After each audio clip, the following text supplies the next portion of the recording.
Bonjour. Alors, on va enchaîner avec l'imagerie, cette fois-ci, de voie biliaire et du foie. Là, je vous rappelle des deux grandes parties du tube digestif ou du système digestif.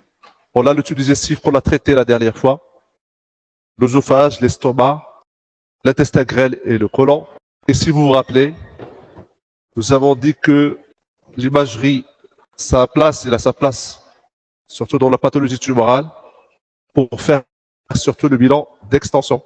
Et que pour la pathologie tumorale, toujours l'examen qu'il faut demander en première intention, je dis bien l'examen complémentaire en première intention, c'est l'endoscopie. Et là, l'imagerie, il vient pour, bien sûr, faire le bilan d'extension loco-régional et à distance. L'imagerie, il a sa place en matière de diagnostic, surtout pour la pathologie inflammatoire, que ce soit au niveau de l'œsophage, que ce soit au niveau de l'intestin grêle, que ce soit au niveau du côlon. Alors, la deuxième partie du système digestif, c'est les glandes annexes, foie et voie biliaire, qu'on va traiter aujourd'hui, et le pancréas, qu'on va traiter dans la séance prochaine. Alors, les objectifs, c'est toujours la même chose pratiquement. Poser la bonne indication. Poser la bonne indication, ça veut dire que vous devez reconnaître les différentes techniques, leur apport, leurs limites, leurs contre-indications. La radioanatomie, l'essentiel, c'est que on veut que vous pouvez vous localiser sur une image du scalaire ou d'échographie, se localiser, reconnaître les organes, les différents éléments constitutifs d'un organe. Est-ce que c'est une TDM avec injection, sans injection? De quel temps il s'agit? S'agit-il d'un temps artériel, d'un temps portal, d'un temps tardif? Et sur l'IRM, est-ce que c'est une séquence T1, séquence T2? D'accord? On veut que vous connaissiez un petit peu ces aspects techniques. Et évidemment, on va insister sur la sémiologie radiologique de quelques pathologies qui sont fréquentes. On ne vous demandera pas d'apprendre toute la sémiologie radiologique de la pathologie hépatobiliaire. C'est impossible à votre niveau. Ce qu'on vous demande, de reconnaître la sémiologie des pathologies, des principales pathologies qui sont les plus fréquentes. Alors, pour le foie, on va scinder, si vous voulez, cette séance en deux parties. Une partie, on va traiter le foie. Deuxième partie, on va traiter les voies biliaires. On va commencer par un rappel anatomique. On n'est pas là pour faire l'anatomie, mais on va voir ce qu'on va utiliser comme repère anatomique, surtout pour se localiser au niveau du foie. Les techniques d'exploration, la radioanatomie, comment on peut reconnaître les différents éléments sur une image, et les principales pathologies qu'on a, si vous voulez, on va traiter les hépatopathies diffuses, les tumeurs béniles, malignes, pathologies infectieuses et parasitaires, pathologies traumatiques, et on va terminer avec la pathologie vasculaire. Alors, je vous rappelle que le foie, c'est un organe qui occupe grande partie de l'hypocondre droit et l'épigastre. Et donc, la symptomatologie clinique va se projeter sur cette région. Alors, sur le plan anatomique, on distingue deux parties de foie en se basant sur les repères anatomiques. On va parler du lobe gauche et du lobe droit, qui sont séparés par le ligament falciforme. Ça, c'est une, si vous voulez, division en fonction de la configuration externe d'un repère anatomique de surface, qui est le ligament falciforme.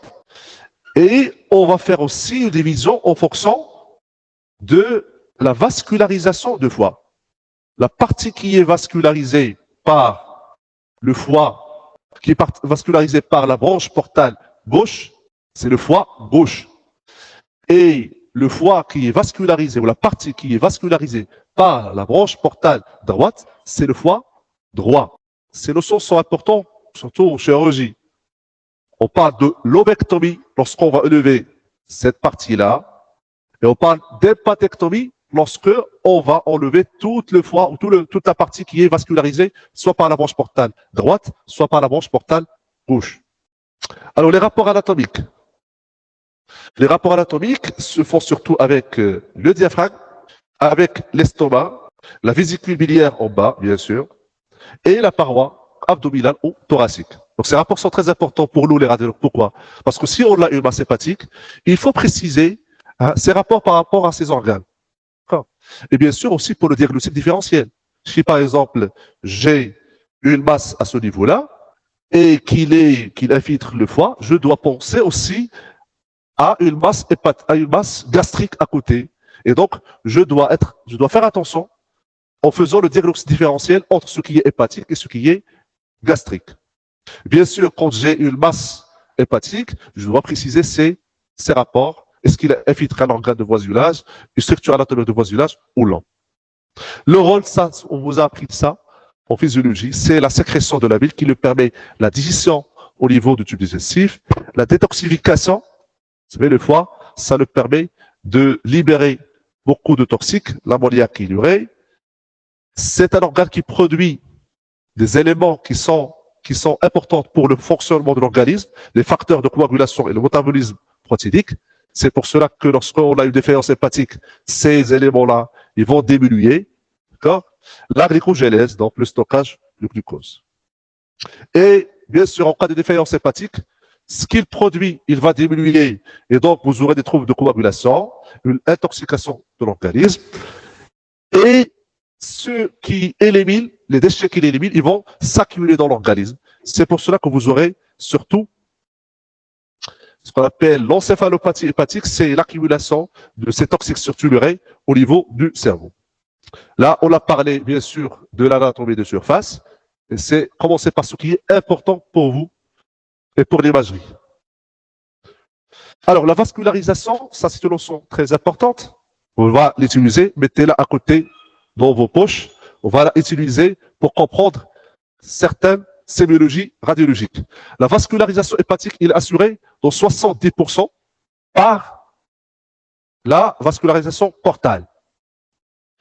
Et seulement 25% qui est apporté par le sang artériel, par l'artère hépatique. Donc 73%, c'est le sang portal et 30%, c'est le sang artériel qui apporte surtout le sang oxygéné.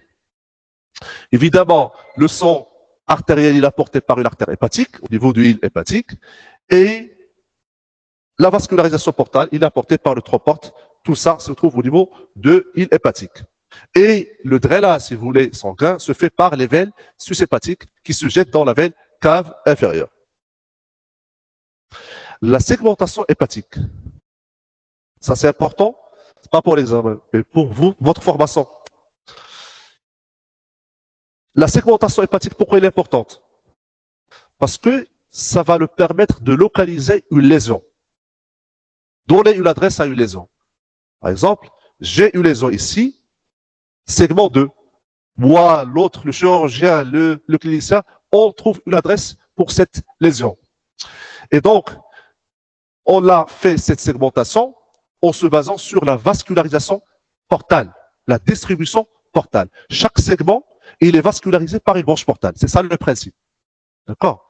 Maintenant, pour repérer ces différents segments, comment on va faire? Alors là, on va utiliser certains rapports anatomiques. La première chose, regardez, on a le segment 2, 3, 4, 5, 6, 7, 8. C'est dans le sens de l'horaire. Et si vous remarquez ici, vous avez ici les veines sus-hépatiques. Et si vous avez le transporte et la bifurcation portale. Je pense que vous arrivez à vous localiser. Alors, déjà, si vous remarquez ici, vous avez deux étages. Étage supérieur et étage inférieur. D'accord? Et donc, on peut dire que au niveau de l'étage supérieur, il y a le 2, le 8, le 7. Et l'étage inférieur, c'est le 3, le 5 et le 6. Ce segment-là, qu'on appelle le segment 4, on peut le diviser en deux parties. Une partie supérieure qu'on appelle 4A, une partie inférieure qu'on appelle 4B. D'accord? Alors, maintenant, comment on peut se repérer sur une image? Alors, la branche portale va commencer par le foie gauche. Le foie gauche. C'est pas le lobe gauche. Le foie gauche, il est vascularisé par la branche portale gauche. D'accord? Alors, la branche portale gauche, regarde, regardez, il se divise pratiquement en 4 branches. Et si ça rappelle la lettre H, regardez, les 2 bras et les 2 bras en arrière. D'accord? Si on schématise les choses, c'est la forme d'un H. D'accord? Alors, maintenant sur une image, là sur une échographie, regardez. Vous allez voir le H? Hein? Je vous laisse un petit peu l'image. Comme ça, vous faites marcher un petit peu les neurones. Vous allez voir le H? Alors, je vais montrer. Vous avez ici un bras. Vous avez ici un deuxième bras. Vous avez ici le troisième et vous avez ici le quatrième. Ça, c'est le segment 2, le centre du segment 2, le centre du segment 3 et le centre du segment 4. Et ça, c'est la branche portale gauche. D'accord? On va faire la même chose, que ce soit pour le scanner, que ce soit pour l'IA. La division, toujours en 4 branches. 2, 3 et 4. Alors, pour le segment 4, il est entre le ligament falciforme, qu'on voit ici, qu'on l'a schématisé ici, et la vésicule biliaire. Quand on va balayer, une fois qu'on est sur la vésicule biliaire, ce qui est à gauche de la vésicule biliaire, c'est le segment 4. Alors, le segment 4, il va être délimité par le ligament falciforme qu'on voit ici et la vésicule biliaire. Voilà. Ligament falciforme, vésicule biliaire, et entre les deux, vous avez le segment 4. Ça, c'est pour votre formation. On ne va pas vous demander ça à l'examen. Mais vous êtes des médecins. Vous allez utiliser tous ces notions, quelle que soit votre spécialité. Surtout ceux qui vont faire la gastro. Et voilà, ce qui est à gauche du ligament falciforme, c'est le 3. D'accord? Ce qui est au-delà de la vésicule biliaire, c'est le 5. L'idée, c'est quoi? C'est de vous montrer comment, lorsque vous recevez un compte rendu d'échographie, on vous dit telle lésion est située au niveau du segment 5. Vous posez la question comment le radiologue va connaître ça. Là, je vous montre comment il se repère. Je ne vous demande pas d'apprendre parfaitement les repères, mais je vous montre comment on se localise sur une image radiologique, que ce soit un scanner, que ce soit une IRM, que ce soit une échographie. Alors, le segment 1, il est délimité entre le ligament veineux d'Arantius et la veine cave. Regardez ici, ça c'est le ligament veineux d'Arantius et ça c'est la veine cave. Et entre les deux, il y a le segment 1. Voilà.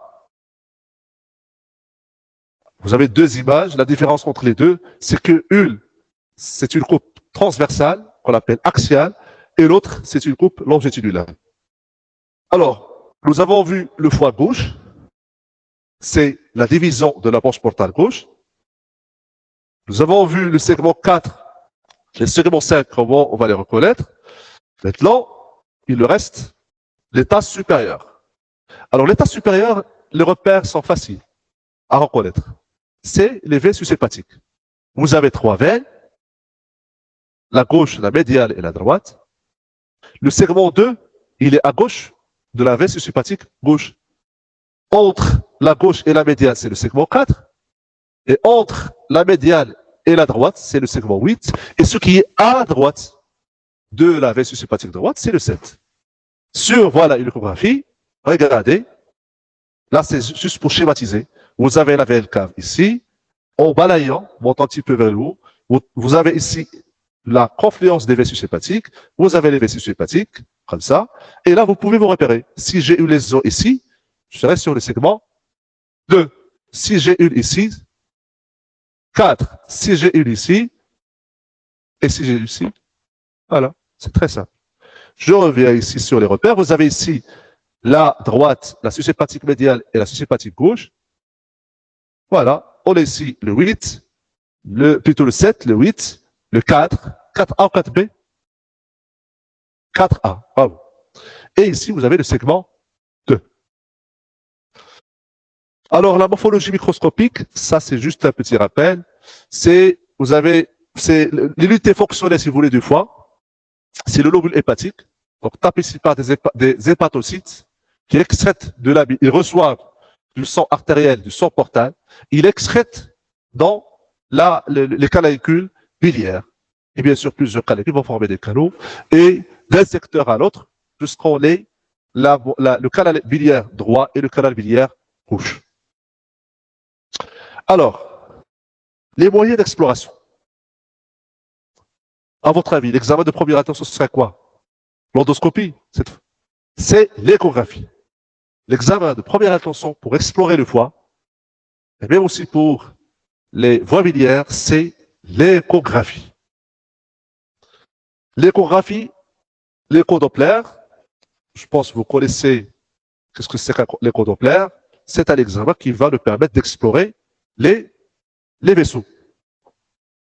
Le scanner, l'IRM, opacification biliaire, et exprès on l'a mis en dernier, avant-dernier, parce que c'est un examen qui est peu demandé. Et la radiologie interventionnelle. Alors, on va commencer par l'échographie. Si vous vous rappelez, la dernière fois, on a parlé de deux types de sondes. Sonde superficielle, c'est pour explorer les structures superficielles. Et la sonde profonde, c'est pour explorer les organes profonds. Alors, celle-là, c'est quoi? C'est une sonde superficielle ou profonde? Une sonde profonde ou convexe. Voilà. Celle-là, c'est une sonde linéaire. Je veux bien que vous reconnaissez seulement ces deux sondes. Et que vous vous rappelez de ça dans 10 ans. Au lieu d'apprendre le reste et oublier ça après 1 heure. Alors, quels sont les avantages, les points forts de l'échographie et les points faibles de l'échographie? Point fort, c'est que c'est un examen qui peut être heureux. Ça veut dire qu'il est pas trop cher. Une échographie abdominale, abdominopelvienne, abdominale, ça coûte vers les 400 dirhams, à peu près, et abdominopelvien, c'est à peu près 500 dirhams, pour vous donner une idée sur le coût. Accessible, donc c'est un examen qui est accessible, et qu'on peut faire à plusieurs reprises. Il n'y a pas cette notion d'irradiation, donc on ne fait pas d'injection, sauf pour l'échographie de contraste, on va en parler. Et ça aussi, c'est un examen qui nous permet d'explorer les vaisseaux. Les limites, c'est que c'est un examen opérateur dépendant. Qu'est-ce qu'on veut dire par opérateur dépendant? Bien sûr, ça dépend de la compétence de l'opérateur, mais aussi le fait que c'est un examen qui n'est pas reproductible. Comment? Si je fais un scalaire, donc une fois que j'ai l'examen ou l'acquisition, je peux la mettre dans un CD et donner le CD à une autre personne pour faire la relecture, et ainsi de suite. 3, 4, 5 relectures, il n'y a pas de souci. Alors que l'échographie, non, vous ne pouvez pas faire la relecture sur des images comme ça. Ça dépend de l'opérateur, du constat de l'opérateur. Donc c'est opérateur dépendant. Il y a certaines limites qui diminuent la qualité de l'examen. L'obésité, la présence de beaucoup de gaz digestifs. Tout ça, ça diminue la qualité de l'examen. Et bien sûr, lorsque vous avez un patient, parce que là, il y a certaines positions qu'il faut faire pour le malade, et si vous avez un patient qui n'est pas coopérant, ça retentit sur la qualité de votre examen. Alors, l'échographie de contraste, tout ça, on ne demande pas d'apprendre ça par cœur, mais vous devez le reconnaître. Alors, l'échographie de contraste, comme l'indique le nom, ça veut dire un peu de silence, s'il vous plaît. L'échographie de contraste, ça veut dire qu'on va utiliser un produit de contraste. On va utiliser un produit de contraste qu'on va injecter à voie intraveineuse et on va faire notre examen. Ce produit de contraste, il est à base d'air, c'est des microbilles d'air. Alors l'air, il est hyperécogène. Une fois qu'il passe dans les vaisseaux, il va tracer le trajet du vaisseau. Par exemple, vous avez ici un exemple. Regardez ici. Sans injection, vous avez cette veine sushépatique qui paraît loin, comme ça. Une fois qu'on va injecter, regardez, on a ici un trace au niveau de la veine cave et au niveau de la veine sushépatique. Et là, on peut faire plusieurs temps, comme on verra quand on verra avec le scalaire. On peut faire un temps artériel, c'est-à-dire que en suivant, en injectant, on peut calculer le temps, par exemple, à 15-20 secondes. Là, on est sur un temps artériel, on va voir l'aspect de l'image, comment il est, ou de la lésion, comment il est. Et on suit son aspect selon les différents temps donc, de l'examen. Mais il faut que vous dise que c'est un examen qui ne se fait pas jusqu'à ce jour au Maroc. Le produit de contraste n'est pas commercialisé au Maroc. D'accord? Jusqu'à ce jour, on ne le fait pas. L'écho ou l'élastographie. Tout ça, c'est des techniques, c'est des nouvelles techniques que vous devez reconnaître. Alors, l'élastographie, un peu de silence, s'il vous plaît. C'est toujours, on va utiliser les ultrasons, c'est à la base d'ultrasons. Et là, on va étudier, si vous voulez, la dureté du tissu. Je vous rappelle que les ultrasons, ils se transmettent dans un tissu ou dans un milieu dense de façon beaucoup plus importante que dans un tissu ou dans un milieu qui est moins dense. Si je tape sur le bois, ça se transmet beaucoup plus rapidement que si je tape sur de l'air. Parce que la dureté ici, elle est plus importante. C'est le même principe qu'on va utiliser pour l'élaston. Pour le foie, on va l'utiliser pour évaluer la fibrose. Plus vous avez de fibrose, c'est à peu près c'est la même chose qu'une cicatrice cutanée. Plus vous avez de la fibrose, plus le foie il est dur. Et plus la vitesse de transmission des ultrasons, il est rapide, plus importante. Et donc, il y a des logiciels informatiques qui vont le transmettre, ou qui vont le convertir, si vous voulez, les vitesses en unités de dureté. D'accord? Et en fonction, donc, de l'échelle de dureté, on va se dire, pour tel patient, on a une telle dureté, et donc, on peut classer la fibrose, soit à 1, à 2, à 3. D'accord? C'est ça le principe. Si on vous parle un jour de l'élasto, c'est ça. Il y a une autre indication, surtout pour la thyroïde. Alors là, c'est juste une parenthèse. Pour ceux qui veulent plus d'informations, pour la thyroïde, là, on cherche surtout la dureté de lésion tumorale. Plus la lésion elle est maligne, plus il est dur. Et plus, bien sûr, sur votre élasto, vous avez à l'échelle, vous avez une certaine dureté qui est considérée comme suspecte. Voilà. Je ferme la parenthèse. Ça, c'est pour la formation. Le scalaire. Les points forts, c'est écrit résolution spatiale. Qu'est-ce qu'on veut dire par résolution spatiale? Résolution spatiale, ça veut dire c'est la capacité de localiser un élément anatomique ou pathologique dans l'espace. Cette résolution, il est meilleure par rapport à l'IRM jusqu'à ce jour. C'est-à-dire, si vous prenez, parce que comment on fait sur le scalaire, on prend une acquisition. Ces acquisitions, c'est des coupes axiales. C'est ça les coupes latives.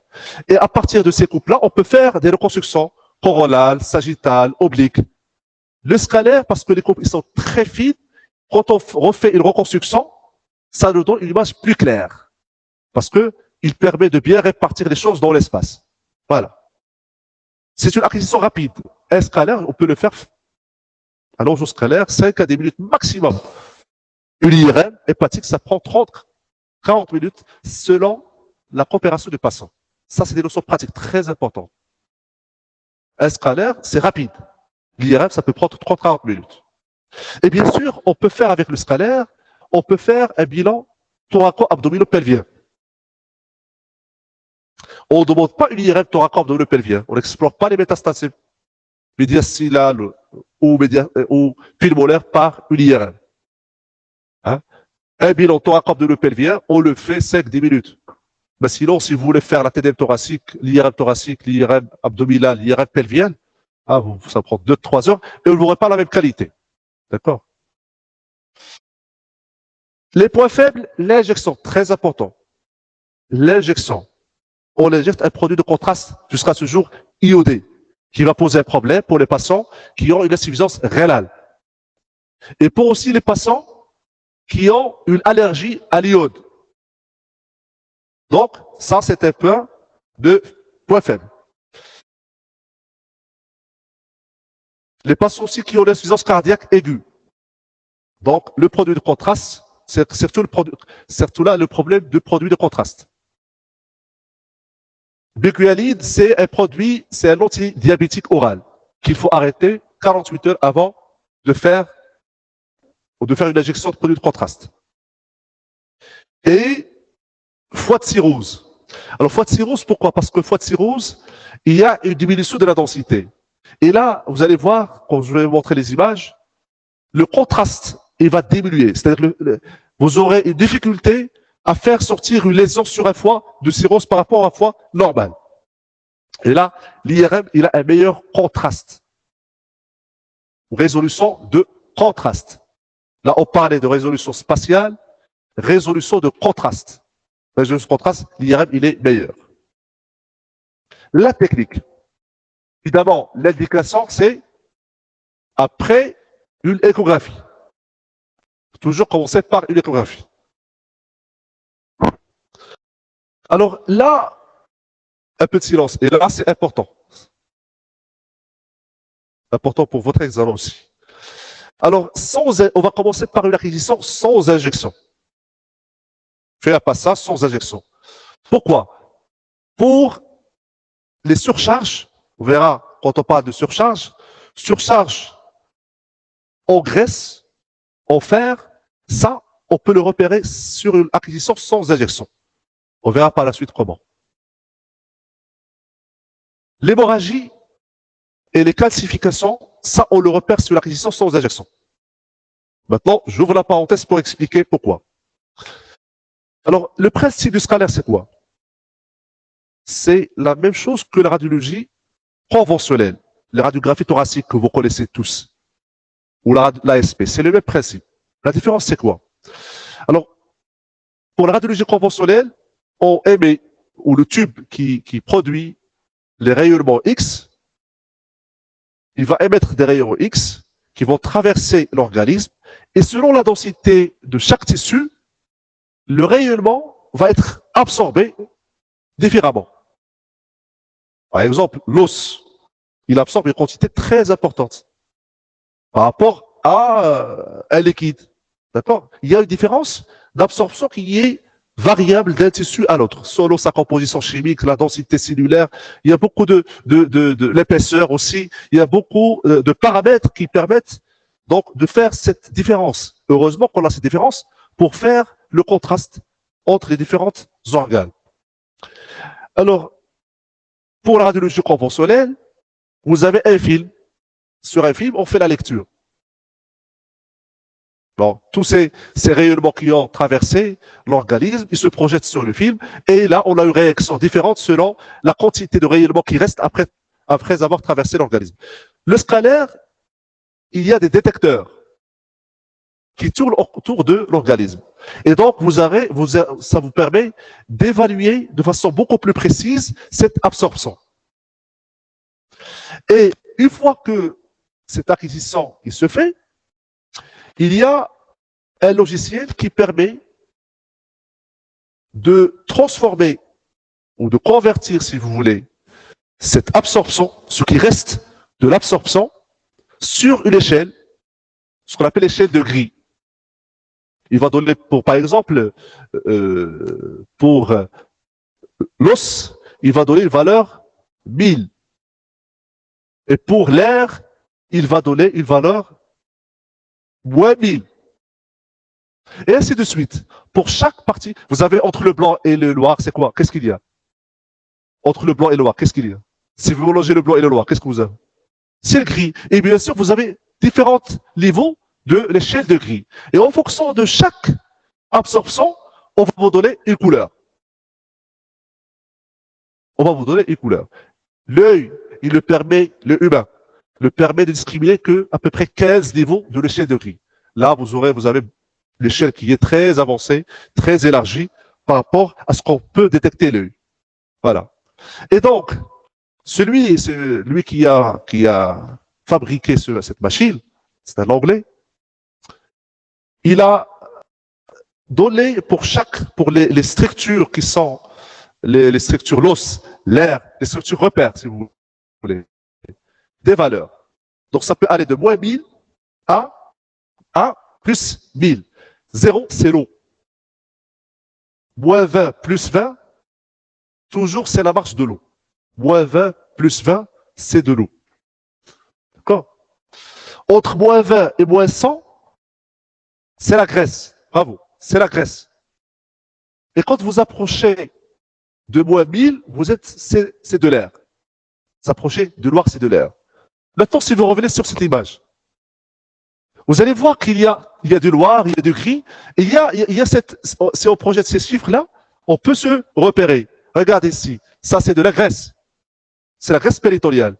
Il est noir. Mais regardez l'air, il est beaucoup plus noir. D'accord? Et l'os, ici, l'os compact, l'os cortical, il est blanc. C'est plus 1000.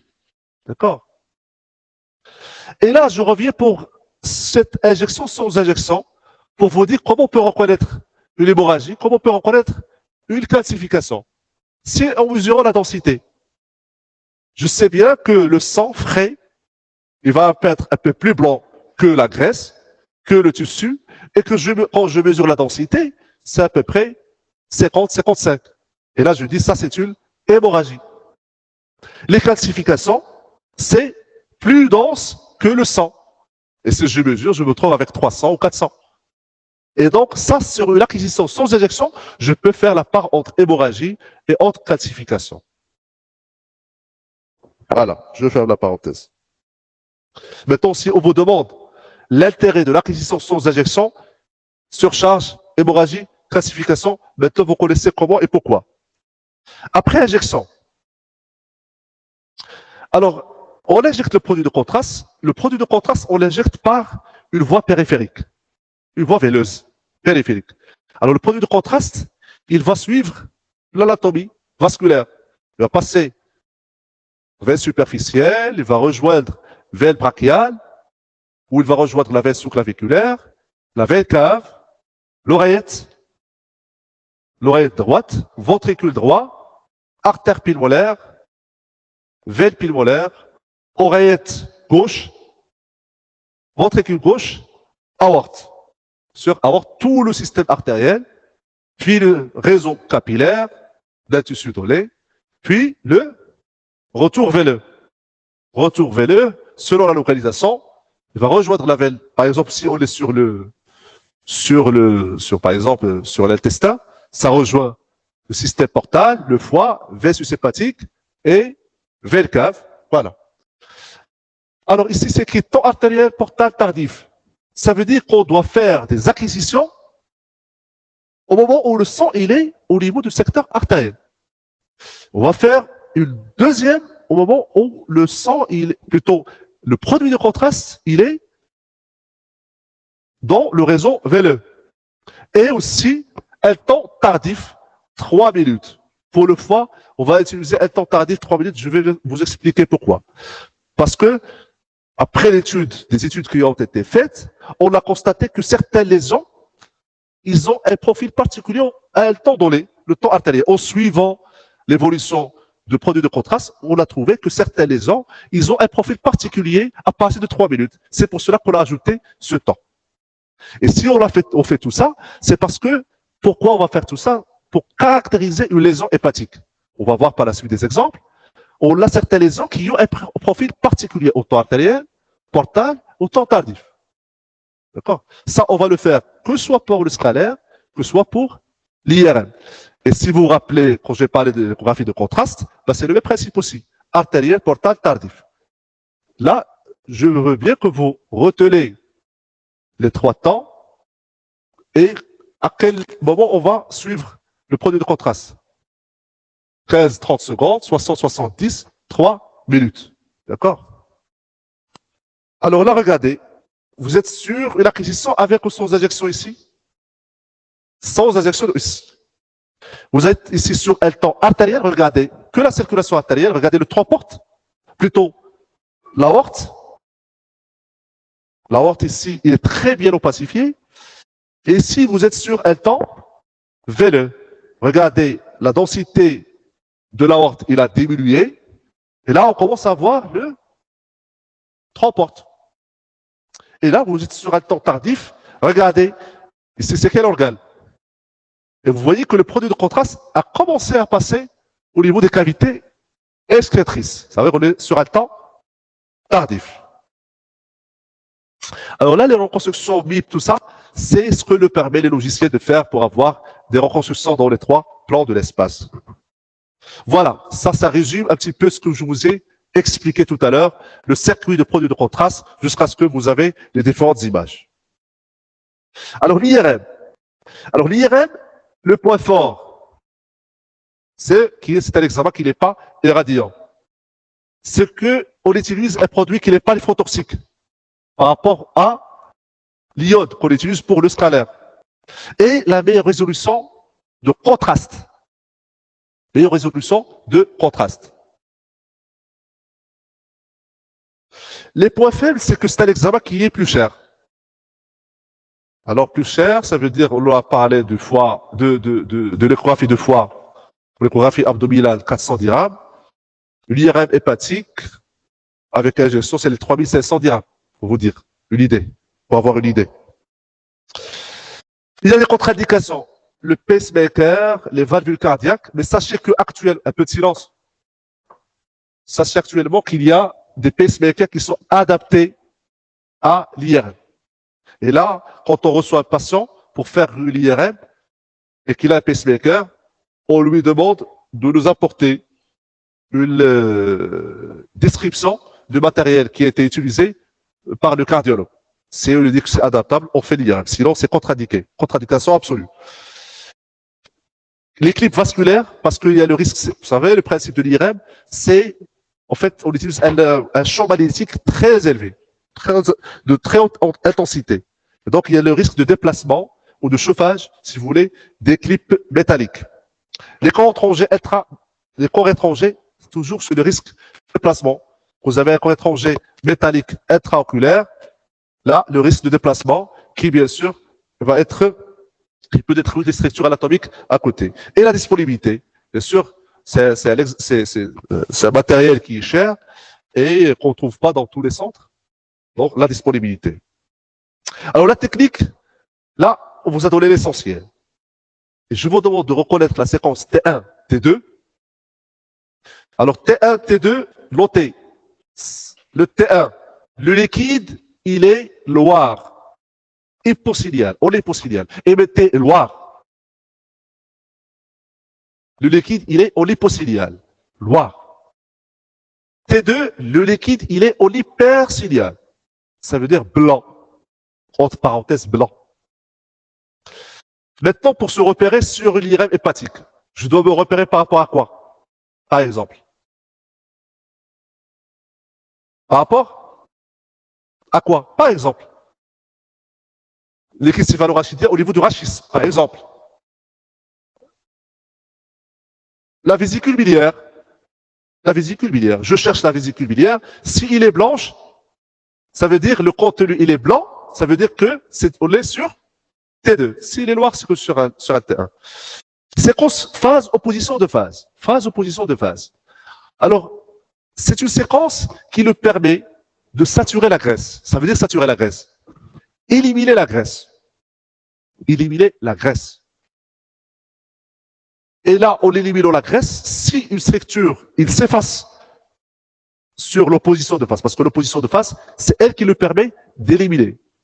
Si une structure, il s'efface sur une séquence opposition de phase, ça veut dire quoi? Ça veut dire que le contenu, il est graisseux. Voilà. La séquence de diffusion. Là, vous avez ici deux bocals. Alors, celui-là qui est à droite, c'est le A. Celui-là est le B. Si je vous demande, les mouvements d'eau sont plus libres au niveau de A ou B? Hein? C'est le B. C'est plus restreint au niveau de A ou au niveau de B? Plus restreint au niveau de A ou B? Hein? Alors, juste un peu de silence, s'il vous plaît. On va se localiser. Ça, c'est le A. Ça, c'est le B. Les mouvements d'eau sont plus libres au niveau de A ou de B? Au niveau de B. C'est clair. Il est plus limité au niveau de A ou B? plus restreint au niveau de A ou B. Pourquoi j'ai utilisé limité restreint? Parce que le mot restriction, c'est le mot que vous allez trouver sur le contrôle. Alors, ça, parce qu'il y a plus beaucoup de poissons, lorsqu'on a une hypercellularité, plusieurs, par exemple, dans un volume donné, normalement, j'ai une dizaine de cellules. Pour une raison X, je me trouve avec 1000. Ben, vous aurez ce problème-là, de restriction de mouvement d'eau, qui va se transmettre sur une image par un hypercellulaire. La machine, on l'a fait de telle façon à ce que, pour qu'il représente cette limitation ou cette restriction de mouvement d'eau, il va, la région où il a la restriction, il va la transformer en hyperciliale, du blanc. Vous avez un fond noir, là où vous avez la restriction, c'est du blanc. C'est ça la séquence de diffusion. Maintenant, je vous ai dit que le nombre de poissons important, c'est l'hypercellularité. Dans quel contexte je peux avoir une hypercellularité? L'éoplasie. L'éoplasie. Pour une tumeur, j'aurai une hypercellularité qui va se transformer par une restriction de mouvement d'eau et donc à l'hyperciliaire sur une séquence de diffusion. Quel que soit,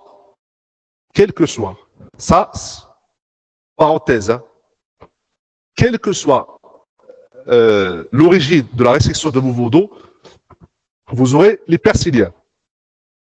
Parce qu'au niveau du cerveau, il y a un autre mécanisme où vous pouvez avoir une restriction de mouvement d'eau. Pour la pathologie tumorale, c'est l'hypercellularité. D'accord? Je vais faire la parenthèse. Les opacifications digestives, maintenant, sont très peu utilisées. Ce qui est utilisé, c'est surtout cette opacification à travers le drain de cœur. Là, c'est une voie biliaire principale. Quand le chirurgien, il opère la voie biliaire ou il opère une vésicule biliaire, il laisse en place un drain. Et là, quand on a un problème, donc au post-opératoire, soit un ictère, soit on peut injecter le produit de contraste à travers ce drain, ce qu'on appelle le drain de cœur. La radiologie interventionnelle. Alors la radiologie interventionnelle, c'est très important. Là, mettez plusieurs croix. Parce que c'est l'avenir de l'imagerie. C'est la radiologie interventionnelle. Il y a deux volets. Le volet diagnostique et le volet thérapeutique. Un peu de silence. Volet diagnostique, c'est que par exemple, on fait une biopsie de lésion hépatique pour avoir une preuve histologique. Ça, c'est le volet diagnostique. Bon. Thérapeutique. On peut faire ce qu'on appelle une ablation hyperthermique, une destruction de la cellule ou destruction d'une tumeur par soit de la chaleur, par exemple, ou on diminue la température. Ça, c'est dans un but thérapeutique. L'embolisation. Vous avez un patient, victime d'un traumatisme, et qui saigne, l'artère hépatique qui saigne, une des branches hépatiques qui saigne. Là, on peut aller obstruer, emboliser l'artère qui saigne. D'accord? Patient qui fait une connexion abcédée à l'abcès hépatique, au lieu de faire une chirurgie, aller opérer anesthésie générale, petite anesthésie locale, et on met en place un drain. Ça le permet de vider tout le contenu pérulent. Donc, c'est très important. Si on vous demande qu'est-ce que peut nous apporter la radiologie interventionnelle, vous devez en connaître ces éléments. Voilà ici l'exemple regardez ici, vous avez l'exemple d'une biopsie hépatique. Regardez, vous avez ici la lésion, que vous voyez ici, et cet élément-là, hyperéchogène, c'est le trocard de biopsie. Là, sous guidage échographique, on fait entrer ce trocard, on fait des prélèvements et on adresse le prélèvement à l'anatomopathologiste pour faire la lecture histologique. Là, on est sur le Doppler, ou plutôt, juste pour que vous connaissiez l'aspect normal du foie, regardez, l'échogénicité, il est homogène. Tout ce qui est liquide, vésicule biliaire, le sang au niveau des structures vasculaires, il est à l'échogène noir. Là, et quand vous voulez faire la différence, vous déclenchez le Doppler. Les structures vasculaires, ils prennent la couleur. Par exemple, ici, vous êtes sur un transporte. D'accord? Une fois que déclenché, vous voyez que la structure, il prend la couleur. Et là, vous êtes sur une belle cave avec des veines sushépatiques. Le scalaire, bon, vous avez la densité qui est homogène. Vous avez ici les structures vasculaires qui prennent le contraste. Tout ça, on l'a vu. Et l'IRM. Je pense que c'est déjà noté les séquences. Vous êtes sur une séquence T2. Pourquoi? Hein? L'hyperciliaire de SR, que vous voyez ici, et de la vésicule biliaire. Là, vous êtes sûr, si vous voyez le SR, il est noir, le SR, parce que ça, c'est la moelle épiliaire. Et regardez ici, hein, donc vous êtes sur la T1. Et si vous êtes sur une séquence avec injection, regardez le produit de contraste, comparez-le sur une séquence sans injection. Le produit, il est uniquement au niveau de l'aorte. Vous voyez que les veines ici ne prennent pas. Et vous êtes ici sur portal. Vous voyez que le transporte, il prend le contraste. Et ici, vous êtes sur un temps. Vous avez le produit de contraste au niveau de l'appareil urinaire. D'accord. Alors, on va commencer par ce qui est pathologique. La stéatose hépatique. C'est quoi la stéatose hépatique? C'est une surcharge, un peu de silence s'il vous plaît. C'est une surcharge de l'hépatocyte en graisse. Ça, c'est simple. Et donc,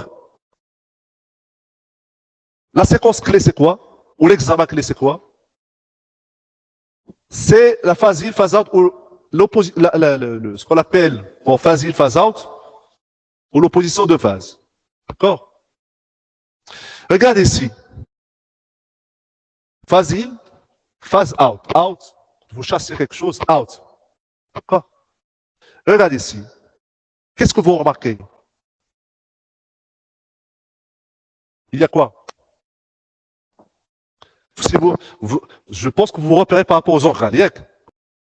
C'est quel organe celui-là? L'estomac. Il faut que vous vous concentrez sur le foie. Qu'est-ce que vous remarquez? Il y a une chute de signal. Ça veut dire que la structure qui est là, il y a une surcharge en graisse. Et ça prend tout le foie. C'est pas une lésion tumorale, donc c'est une stéatose hépatique. Alors sur le scalaire, c'est un scalaire avec injection ou sans injection? Oh, je vois les vaisseaux qui sont, regardez, moi je vois les vaisseaux qui sont blanches. C'est un peu dense les vaisseaux. Moi j'ai l'impression que c'est injecté. Hein? La veine cave, vous la voyez? Il est un peu dense. Les veines sushépatiques, plutôt la branche portale, il est dense. Mais ce qui n'est pas en faveur de l'injection, c'est quoi? L'aorte, très bien. Même au temps portal, on a toujours l'opacification de l'aorte. Alors, comment expliquer tout ça? Hein? Vous avez tous le constat intellectuel pour faire le diagnostic. Hein, vous êtes l'élite de l'élite. Alors, l'explication, c'est que la densité de foie, il a diminué. Il a tellement diminué qu'elle est inférieure à la densité des vaisseaux. Et pourquoi il a diminué? Parce qu'il contient de la graisse. Et si vous vous rappelez, la densité de la graisse, il s'approche du noir. Plus vous avez une surcharge en graisse, plus la densité il va diminuer. À un certain moment, au début, il va diminuer sans qu'on puisse faire le diagnostic sur le scalaire. À un moment plus avancé, vous aurez la densité, parce que la densité des parenchyme hépatique, il est un peu supérieur à la densité des vaisseaux. Parce que les vaisseaux, c'est du sang, c'est un truc liquide. D'accord? À un certain moment, lorsque la stéatose il va devenir un peu plus importante, il aura la même densité des vaisseaux, au point que vous n'arrivez pas à voir les vaisseaux. Et quand il va avancer, il va être plus avancé, à ce moment-là, la densité va diminuer au point qu'il va être inférieur à celle des vaisseaux. Vous avez l'impression que le scalaire il est injecté. Mais si vous ne faites pas attention à la horte, vous dites que c'est injecté. Maintenant, cet exemple, pourquoi? Bon, c'est un peu peur pour vous faire réveiller. Si, pour vous montrer l'intérêt de l'IRM. L'IRM vous permet de faire un diagnostic précoce. Et ce qu'il y a de nouveauté, c'est que l'IRM, il vous permet de quantifier la stéatose. Quantifier, donner une valeur. Donner une valeur. Jusqu'à ce jour, on faisait la quantification par l'histologie. Faisant des prélèvements histologiques. Et l'anatomopathologistes nous disent que la surcharge est à 30, 40, 50%. Maintenant, l'IRM, il le permet de faire cette quantification. D'accord? Voilà. Ce qui est important pour moi, que vous sachiez que l'IRM qui vous permet de faire le diagnostic précis et que c'est la séquence phasante qui vous permet de faire. Le reste, c'est pour votre formation. Alors, la cirrhose hépatique. Là, on parle des hépatopathies diffuses qui prennent tous les foies. On a parlé de la stéatose. Maintenant, on parle de la cirrhose. Alors, les étiologies sont différentes. Donc, ça peut être la stéatose aussi, l'alcool, les hépatopathies virales. Et l'agression hépatique, en fait, dans le cadre, par exemple, d'une hépatite, l'exemple le plus fréquent et le plus fréquent dans notre contexte, c'est les hépatites virales. Vous aurez une agression de parenchyme hépatique, une inflammation à répétition. Et comme je vous donne toujours l'exemple de la cicatrice, parce que ce que vous voyez, l'inflammation, quand il se cicatrise, hein, vous aurez de la fibrose, une rétraction des éléments rétractifs. C'est une conjonctive qui remplace l'inflammation. Et regardez la différence entre un foie normal et un foie de cirrhose. L'écostructure, il est plus hétérogène parce qu'il y a de la fibrose. Et ce qui est important, ce qui est facile à repérer, c'est les contours. Regardez les contours ici. Ces contours qui sont irréguliers parce qu'il y a de la fibrose qui attraque de façon différente selon l'importance de l'inflammation dans chaque site et vous aurez cet aspect un peu irrégulier. Si vous le comparez ici, là, c'est un contour qui est lisse. Alors, si vous voulez, l'autre élément sémiologique qui nous permet de poser le diagnostic de la cirrhose ou d'évoquer la cirrhose, vous savez que la cirrhose, le diagnostic, il est histologique. Il est histologique. Là, on l'évoque le diagnostic. Le diagnostic est histologique. C'est cette redistribution de volume.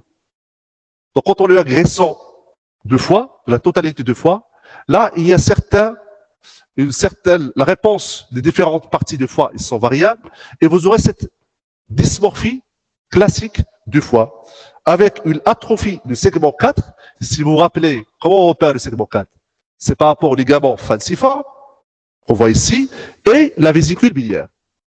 Donc, vous aurez l'atrophie, et vous aurez une hypertrophie du segment 1. Ça, c'est important, notez ça.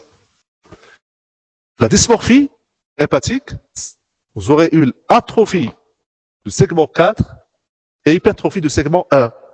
Si vous vous rappelez des repères anatomiques, c'est le ligament vélodarentius en avant pour le segment 1 et la veine cave en arrière.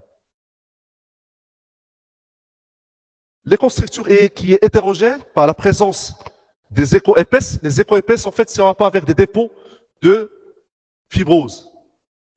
Et la surface, nous l'avons déjà expliqué, c'est l'aspect irrégulier, oscillé des contours. Alors, l'hémochromatose, toujours dans le cadre des hépatopathies diffuses, c'est une surcharge en fer qui peut toucher plusieurs organes, parmi autres le foie, et bien sûr qui peut être à l'origine donc aussi d'une cirrhose comme complication ultime. Alors l'augmentation de la densité on peut la repérer sur le scalaire. Regardez ici, la densité qui est élevée. Ça le permet aussi d'évoquer le diagnostic par rapport à un foie normal. Et sur une séquence, regardez ici, T1, vous aurez une diminution de la densité. En dehors des séquences de phase in, phase out. Une diminution de densité. Et sachez actuellement qu'il y a des séquences qui le permettent aussi de quantifier l'hémochromatose. Vous donnez la quantification à cette hémochromatose. Donc, nous avons vu 3 pathologies d'hépatopathie, donc des hépatopathies diffuses, la stéatose, la cirrhose. Stéatose, le mot-clé, c'est l'IRM, séquence phase in, phase out, chute de ciliale de graisse. La cirrhose, surtout la dysmorphie hépatique, les contours qui sont irréguliers. Et bien sûr, l'hémochromatose, donc surtout l'augmentation de densité sur le scalaire et la chute de ciliale sur le séquence T1. Alors, les tumeurs bénignes, on va commencer, et là, c'est important. C'est important. On va commencer par la tumeur bénigne la plus fréquente. La tumeur bénigne la plus fréquente, c'est l'angiome ou l'hémangiome. C'est la même chose. Angiome, hémangiome, c'est la même chose. Hépatique. Alors, l'aspect typique correspond à une entité, parce que les angiomes, on a 3 types d'angiomes. L'angiome le plus fréquent et qu'on vous demande d'apprendre sa sémiologie, c'est l'angiome caverneux, ce qu'on appelle l'angiome caverneux. Pourquoi caverneux? Parce qu'il est constitué de cavités de sang et qui sont séparées par des septa fibreux. Vous allez me dire, mais pourquoi vous nous parlez d'histologie, cavité avec... Parce que c'est très important pour comprendre par la suite la sémiologie radiologique. Alors les autres types, je ne vous demande pas de les apprendre, sont peu fréquentes. C'est ce qu'on appelle l'angiome à circulation rapide. Elle est constituée surtout de structures capillaires. L'angiome scléreux ou le tissu conjonctif, il est très important. L'angiome géant, c'est la même chose que l'angiome caverneux. La différence, c'est le volume. Quand ça dépasse 10 cm, on parle d'angiome géant. Alors, sur une échographie, là, il faut apprendre ça. C'est important. L'aspect typique. On vous demande d'apprendre l'aspect typique. Il est hyper échogène. Il est homogène. Bien sûr, quand sa taille diminue, il est inférieur à 3 cm, parce que quand ça dépasse 3 cm, il y a des remaniements, des petits saignements qui font que la lésion devient un peu hétérogène. Mais moins de 3 cm, il est homogène. Comme le cas ici. Et il y a un renforcement postérieur. Il faut que vous posiez une question. Hyper échogène et un renforcement postérieur. Ça paraît contradictoire, non? Le renforcement postérieur, on le voit lorsque la lésion, il est à l'échogène. Je vous ai expliqué pourquoi. Parce que la lésion, quand il est à l'échogène, ça veut dire qu'il est constitué de liquide et les ultrasons, ils sont très peu absorbés de telle façon à ce que vous avez, en arrière de la lésion, un renforcement des ultrasons. Ici, vous avez, il est hyperéchogène. On s'attendait à ce qu'on ait un contraire. Et là, l'explication, c'est l'histologie. C'est l'histologie. Pourquoi il est hyperéchogène? Parce que, je vous ai dit que l'angiome caverneux, c'est des cavités remplies de sang qui est à faible débit, c'est-à-dire que la circulation, il est ralentie, pratiquement, il est stagné. Et il y a des septa fibreux. Alors, l'aspect hyperéchogène, c'est parce que vous avez les septa qui reflètent les ultrasons. Et le renforcement, c'est parce que la composition, elle est liquidienne. Alors, vous avez les deux. C'est pour ça que vous avez les deux.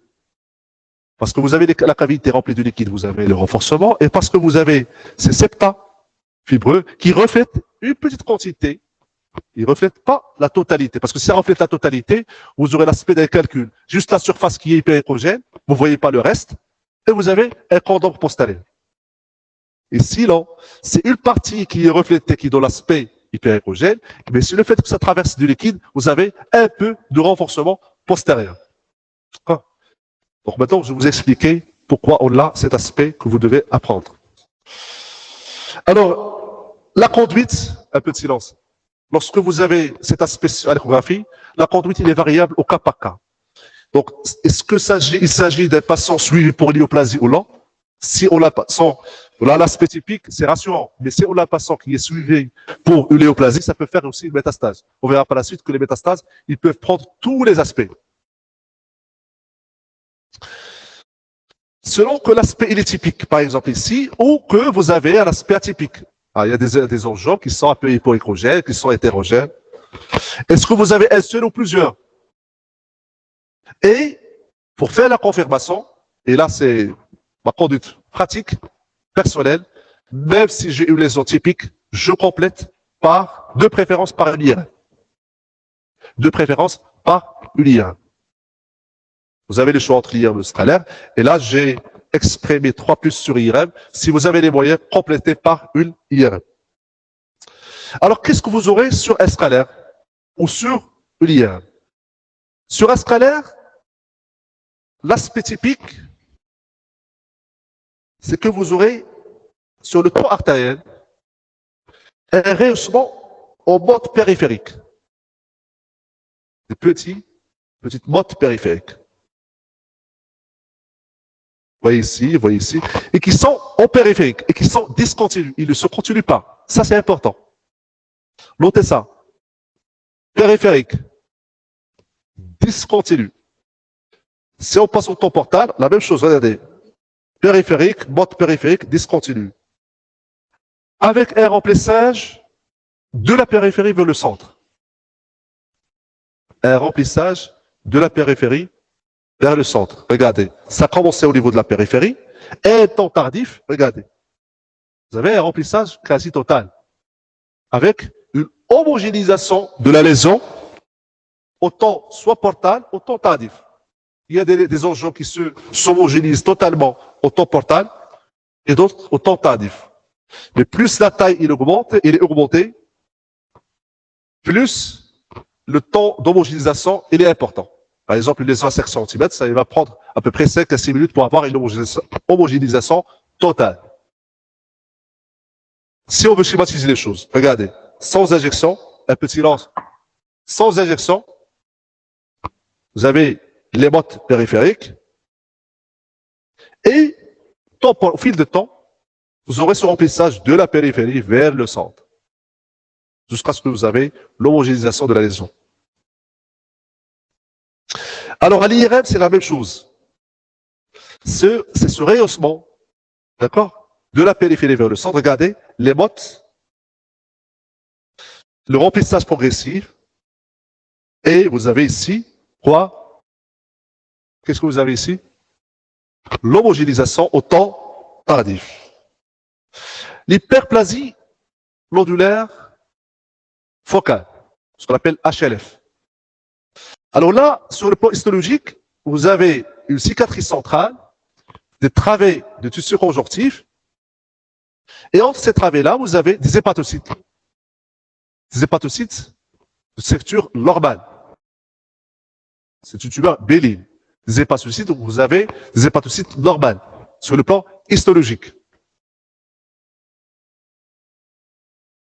Si vous faites l'échographie, là aussi c'est important, comme lésion, à apprendre. C'est quelque chose qui est fréquente. Donc il faut que vous appreniez la sémiologie radiologique de cette lésion. Alors la lésion, il est iso ou hypoécogène, ça c'est pas assez spécifique. Et si vous avez de la chance, vous trouvez que au niveau de la cicatrice centrale, il y a un vaisseau qui passe. C'est une artère généralement nourricière. Et donc, parfois, si vous tombez sur cette lésion centrale, c'est plutôt cette cicatrice centrale avec l'artère nourricière, c'est assez spécifique de l'HLF, de l'hyperplasie nodulaire du foie. Alors, sur l'IRM, vous êtes sur quelle séquence ici? T1 ou T2? T2. Pourquoi T2? C'est l'hyperciliale du SR, regardez ici. C'est l'hyperciliale du SR. Ici, vous êtes sur une séquence T1. Là, vous êtes sur une séquence T2. Là, vous êtes sur une séquence, voilà. C'est une séquence injection au temps artériel. Parce que ici, qu'est-ce que vous avez? l'aorte qui est opacifiée et vous n'avez pas encore ici la circulation veineuse. Et là, vous êtes sur une séquence avec injection portale. Là, vous avez ici le tronc porte. Et évidemment, vous êtes ici sur une séquence tardive. Très bien. Alors, si vous revenez sur les lésions ou les séquences sans injection, le signal, vous remarquez que le signal, il s'approche du signal du foie. Ce qu'on appelle ISO. Sur les gens, on iso-signal. ISO, c'est la même, c'est le même signal que le parenchyme normal. Et vous avez quelque chose au centre. C'est là la cicatrice. Bravo. C'est la cicatrice qui est au centre. Et vous voyez que la cicatrice, il est en hypo ou l'hyper. En hyperciliaire sur la T2. Très bien. Et après injection, il se rehausse la lésion, il ne se rehausse pas. Il se rehausse. De façon homogène ou hétérogène? Il faut exclure la cicatrice. Parce qu'il a un comportement à part. Le reste de la lésion, moi je vois que c'est homogène. On verra par la suite des lésions hétérogènes. C'est homogène. Regardez quand vous passez aussi au temps portal. C'est homogène. Mais la cicatrice, qu'est-ce qu'il fait? La cicatrice, il se reste en quel temps? À quel temps? Tardif. Donc, si je résume, qu'est-ce que je vais dire? La lésion, il est sans injection. Iso-ciliale, ou l'iso-ciliale. Il se rehausse au temps artériel de façon intense. Notez. Et ce qui était important, c'est qu'il est homogène. Le rehaussement, il est homogène au temps artériel. La cicatrice, il se rehausse au temps tardif. Voilà. Ah, vous avez fait l'interprétation. Hein? Je ne fais que vous guider. Sur le scalaire, c'est la même chose. Ici, on ne va pas parler d'hyperciliale. Regardez la lésion. Elle est là. Est-ce que vous arrivez à la voir ici? Un peu de silence, s'il vous plaît. Un peu de silence. Est-ce que vous arrivez à la voir ici? C'est avec injection ou sans injection? Parce que, vous voyez ici, l'aorte, il n'est pas opacifié. Et le fait que vous n'arrivez pas à la voir, ça veut dire qu'il est hypodense, hyperdense. Ça veut dire qu'il est isodense. Ça, c'est un signe en faveur de la bénignité. Et par la suite, regardez, il se rehausse de façon intense au temps artériel. La même chose que nous avons vu au temps portal. Que nous avons vu à l'IRM. Et là, au temps tardif, regardez, c'est la cicatrice qui se rehausse. Mais vous voyez ici que le contraste de l'IRM, il est meilleur par rapport au scalaire. Ah. Voilà. Mais le comportement, c'est le même. Hein. L'adénome. Alors, pour l'adénome, il prend plusieurs aspects. Il n'a pas un aspect spécifique il n'a pas d'aspect spécifique à l'imagerie. Il y a le contexte qui nous oriente. Par exemple, une femme sous contraception orale, ça c'est un facteur.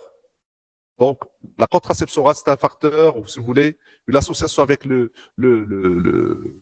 contraception orale chez une femme jeune, fait évoquer ce diagnostic. Par exemple, il y a plusieurs aspects, et souvent, on est appelé à faire une biopsie pour poser le diagnostic. Le kyste biliaire. Alors, le kyste biliaire, c'est quelque chose de très fréquent. Il est souvent asymptomatique. Sauf lorsque vous avez de volumineux kystes, et ça c'est très rare, qui font une compression, soit sur les voies biliaires, soit sur le structure vasculaire, où ils deviennent symptomatiques. Mais souvent, c'est asymptomatique. Là, vous devez reconnaître l'aspect de kyste biliaire parce que c'est fréquent. L'angiome et l'HLF, ça c'est important. Le kyste biliaire aussi. Alors là, qu'est-ce que vous aurez? Une formation généralement arrondie. Le contenu, comment il est? Alécogène avec, voilà. Et il n'y a pas de paroi. Ça, c'est important. Notez. Un mot-clé, c'est qu'il n'y a pas de paroi. Parce qu'on verra par la suite, on va voir par la suite, il y a des structures où là, la paroi. Le calage, par exemple. Alors, le diagnostic, il se fait facilement avec l'échographie. Donc, généralement, on n'a pas besoin de compléter par un autre moyen. Maintenant, si vous faites un scalaire ou l'IRM, il faut que vous relaissiez l'aspect d'un kyste biliaire. Le contenu liquide et pur, ça veut dire que ça va être hypodense sur le scalaire. Et toujours, le mot-clé, c'est qu'il n'y a pas de paroi, il n'y a pas de rayonnement pariétal, il n'y a pas de paroi. Et le liquide sur l'IRM, il est au liposilial, hypercilial. Il n'y a pas de paroi, il n'y a pas de prise de contraste. Oh, regardez ici, il n'y a pas de paroi.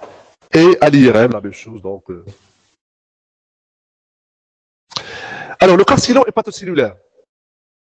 Le carcinome hépatocellulaire, ça c'est une tumeur hépatique, ou la tumeur hépatique primitive la plus fréquente, maligne primitive la plus fréquente, vous devez reconnaître par cœur. Là, il y a plusieurs moyens thérapeutiques et c'est là l'imagerie. L'imagerie, il a sa place pour le diagnostic et aussi pour le traitement. D'accord?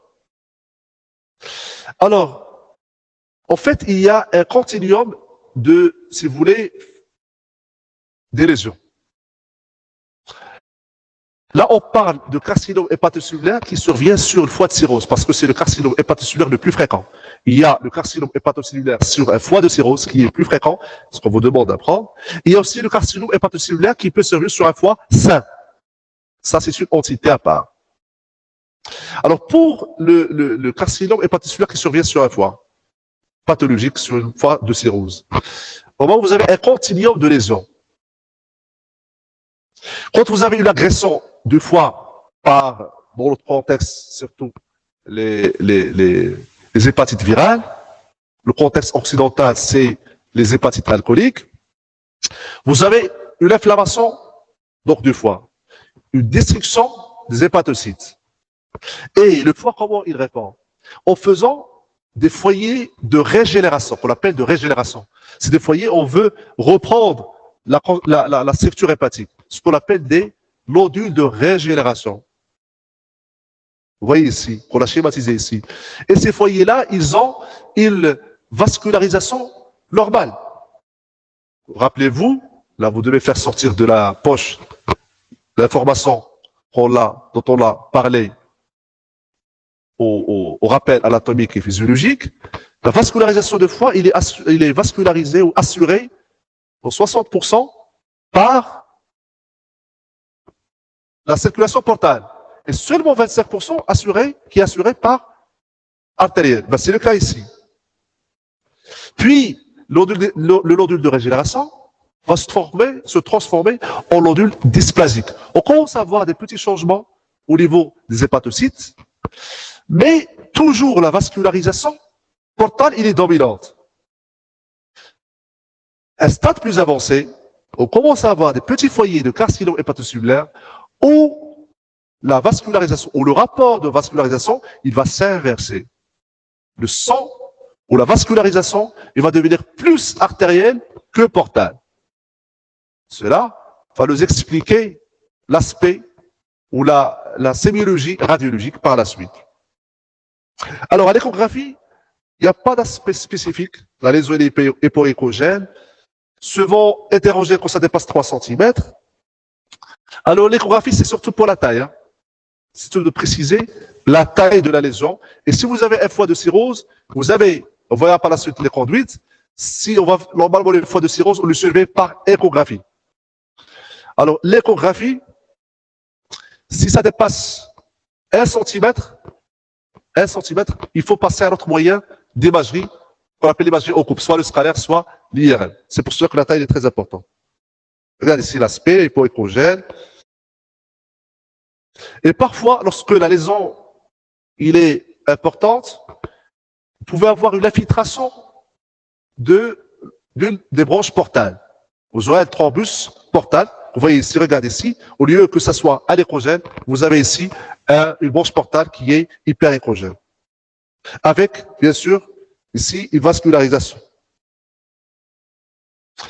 Alors, l'aspect typique sur les deux, que ce soit l'IRM ou le scalaire, c'est deux caractéristiques. Rehaussement intense au temps artériel avec un lavage au temps portal et temps tardif. Ce qu'on appelle un washout. Lavage ou washout.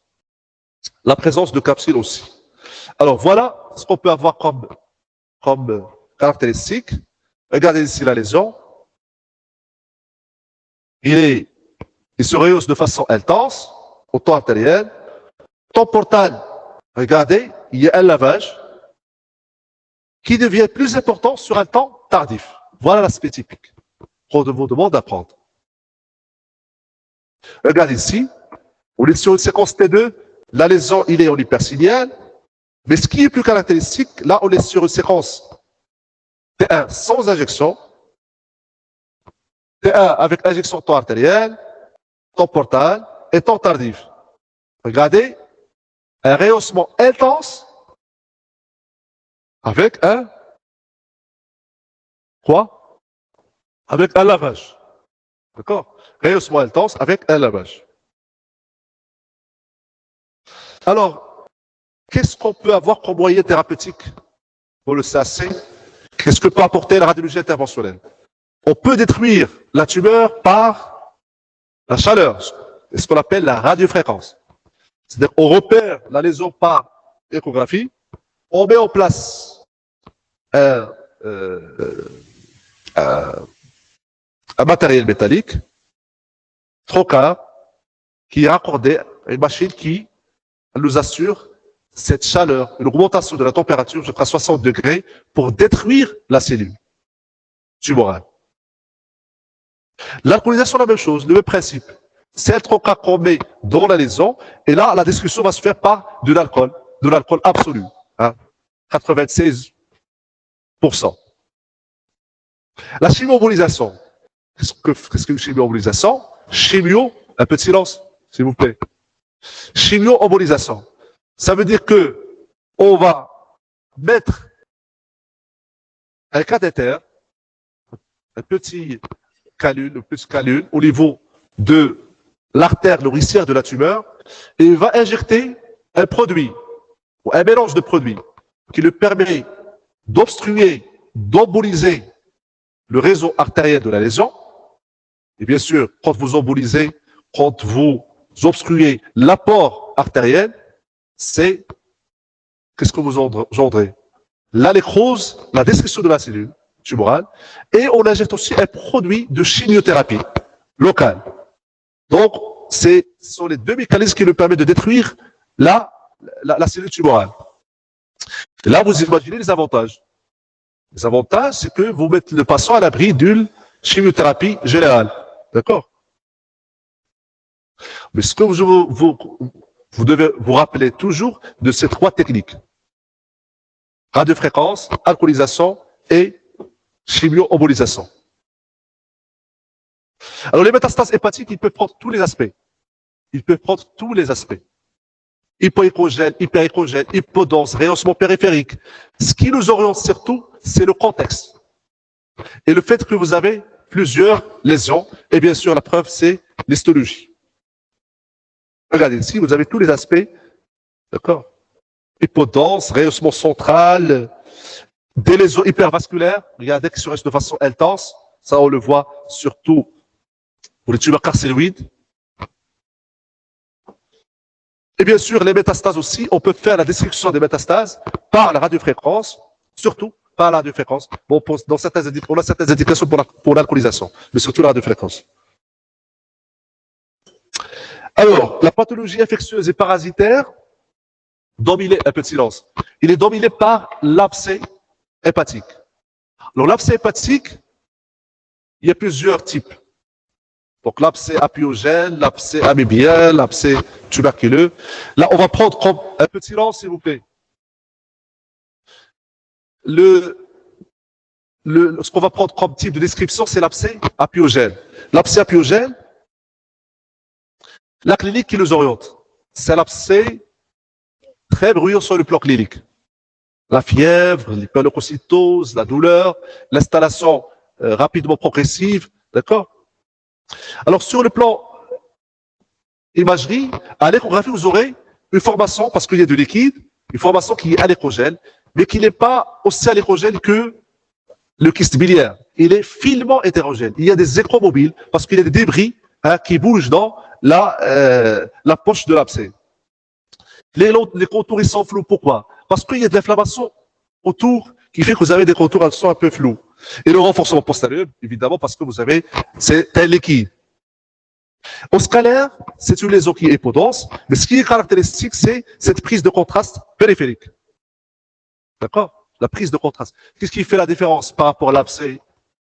C'est la prise de contraste périphérique, c'est la paroi et la prise de contraste périphérique.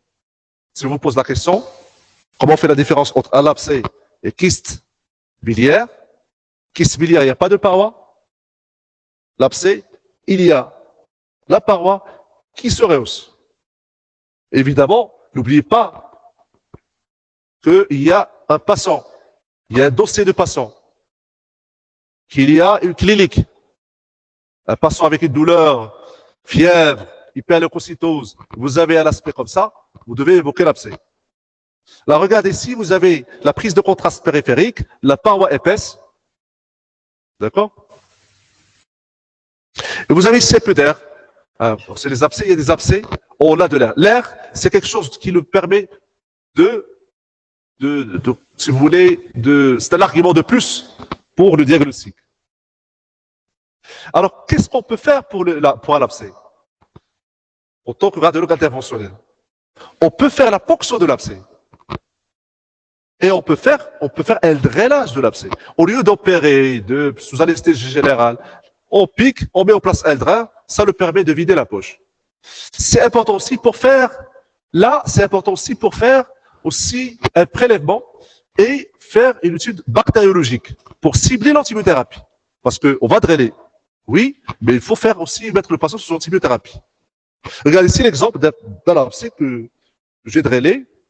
Regardez ici, vous avez la connexion, vous avez ici le drain en place, et là, vous avez le contrôle. Il n'y a plus d'abcès, et il ne reste que ici le drain qu'on devait enlever.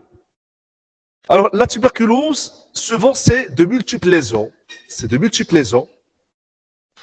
Alors, de multiples lésions qui sont hypoécogènes, hypodenses, un petit rehaussement périphérique, mais il y a aussi le contexte clinique qui est très important. Ce qu'on appelle, il y a des signes d'imprégnation tuberculeuse. Passant l'amaigrissement, le sang de contagion, la fièvre nocturne, tout ça, c'est important. Et je vous rappelle que pour nous, les radiologues, l'image, c'est la dernière étape. On ne commence pas par l'image.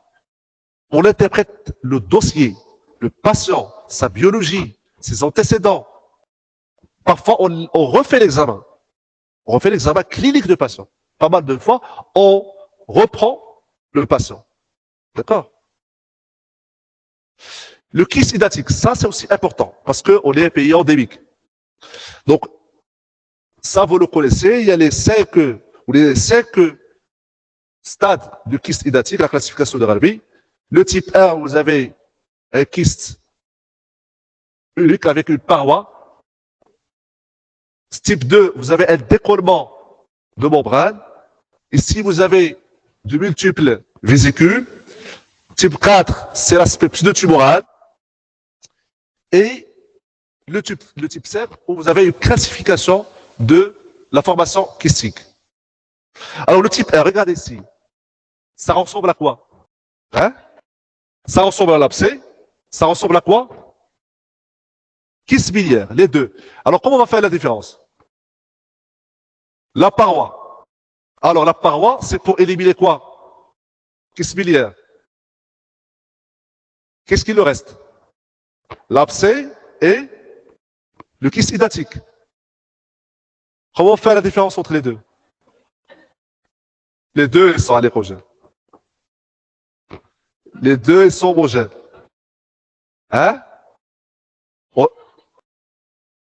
Il est anécogène, parfois il est un petit peu hétéro, mais il est anécogène de principe. Là, il n'y a pas d'histologie ici, on ne peut pas faire. Parce que, ça c'est très important, oui. Merci de me rappeler de cette notion-là que je dois vous parler. Si vous ponctionnez un KH, vous risquez de faire un choc anaphylaxique au patient. Si vous le faites, parce qu'il y a des traitements, des kystes hydatiques, on peut faire des traitements percutanés. Mais on prépare le terrain. On a un réanimateur à côté, on a beaucoup de...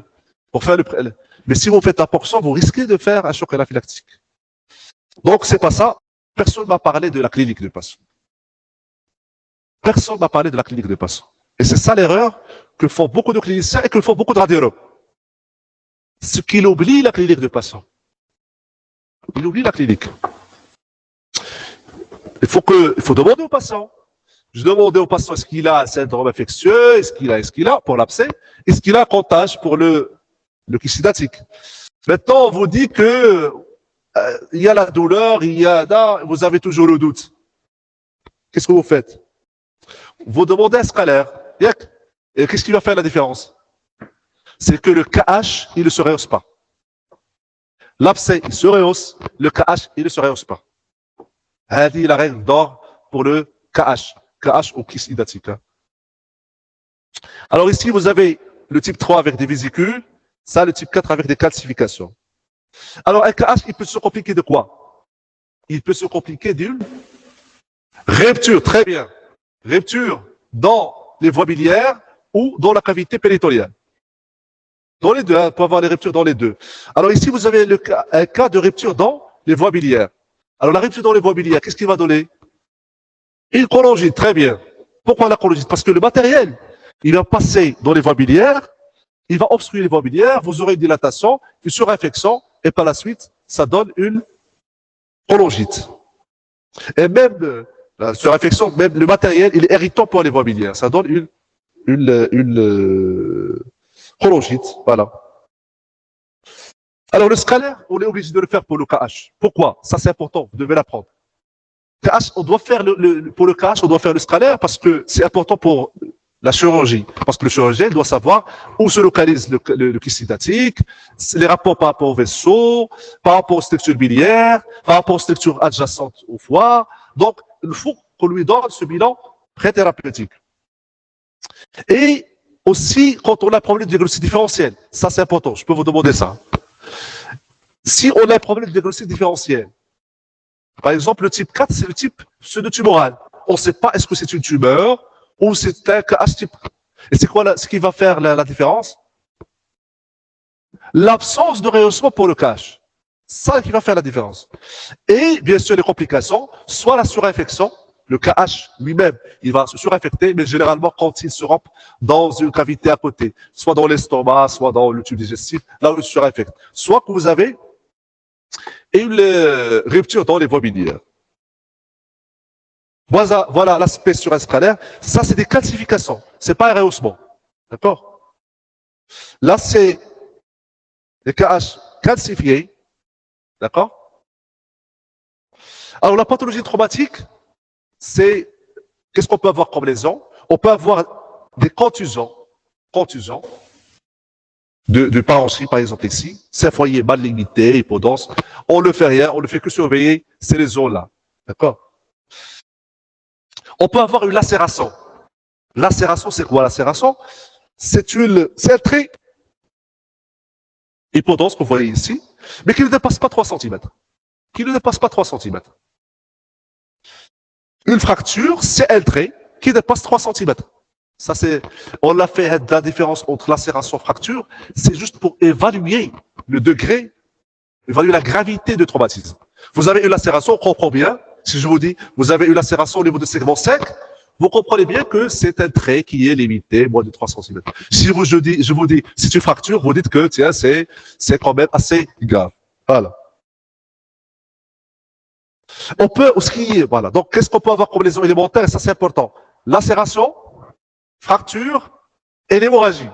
L'hémorragie, comme vous voyez ici, regardez ici, normalement, on voit pas une densité comme ça au niveau du foie. C'est la même densité que l'aorte. Ça veut dire que c'est du sang frais et qui est récent. C'est-à-dire que circulant, le produit de contraste, et donc c'est un élément qui est actif. C'est un élément actif. D'accord? Et donc, qu'est-ce qu'on peut proposer pour ce patient-là? On peut faire une embolisation, c'est-à-dire en montant dans l'artère hépatique ici, on vient ici, on obstrue le vaisseau qui scelle. Et là, on est tranquille. On peut avoir des hématomes. Hématome, c'est un saignement sous-capsulaire, comme vous voyez ici, qui est Normalement, soit on surveille, soit on draine aussi. Comme on peut avoir, bien sûr, comme on peut avoir aussi. Qu'est-ce qu'on peut avoir? Le saignement qui va passer dans la cavité péritonéale, ce qu'on appelle un élément péritoine. Là, je ne vous demande pas d'apprendre cette classification, je vous ai montré ça. On a fait cette classification juste pour évaluer la gravité donc de traumatisme. Là, c'est l'exemple d'une embolisation. Regardez, là, vous avez un cathéter, on est passé jusqu'ici, on la met ici, des coils. C'est des trucs métalliques pour obstruer le vaisseau. Alors, vasculaire, je termine avec ce chapitre. Là, il y a la thrombose portale. Thrombose portale, bien sûr, vous aurez un thrombus qui va obstruer la lumière portale et si la thrombose il est chronique, on aura une néovascularisation pour court-circuiter l'obstacle. D'accord? Comme vous voyez ici, vous avez le thrombus ici, mais vous avez cette circulation collatérale. Hein? On parle de cavernoporte. Si vous avez déjà vu ça dans un compte rendu de radiologie, cavernoporte, ça veut dire que vous avez une circulation qui court-circuite la thrombose portale. Alors la thrombose, c'est marqué ici, ça peut être cryorique, c'est du sang, c'est un caillou sanguin, cryorique, comme ça peut être tumoral. Et nous, les radiologues, on doit vous préciser, est-ce que c'est tumoral, est-ce que c'est cryorique? À votre avis, comment vous faites la différence? Doppler, et comment vous faites la différence soit au Doppler, soit au scalaire, soit entre cryorique et tumoral. Très bien, le rehaussement. C'est le rehaussement. Un thrombus tumoral, il se rehausse. C'est une tumeur. Alors que la thrombus cryorique, c'est un caillou de sang, il ne se rehausse pas. Oh. Ça, c'est à titre d'information. Hein, on ne va pas vous demander ça. Fissure artério-veineuse, c'est fissure artério-veineuse. Ça veut dire que vous avez une communication entre l'artère et la veine. Donc, quand est-ce qu'on peut avoir ça? Une biopsie, par exemple. Fait une biopsie, on fait communiquer une artère avec une veine, par exemple. Un traumatisme. Traumatisme peut avoir une communication. Alors, comment on peut reconnaître ça? C'est que le produit de contraste, normalement, il passe dans l'artère. Après un certain temps, il passe dans la circulation portale. C'est ça. Alors que ici, il y a un passage rapide. Au temps artériel, vous aurez une branche portale qui va s'opacifier. Au temps artériel, normalement, il faut que vous attendez. Alors, le temps artériel, il est à entre 15 et 20 secondes. Et le temps portal, 60 secondes. Il faut attendre 40 secondes pour avoir une opacification portale. Là, au temps artériel, vous voyez que cette branche-là, il s'est opacifiée. Ça veut dire que c'est une fistule. Voilà.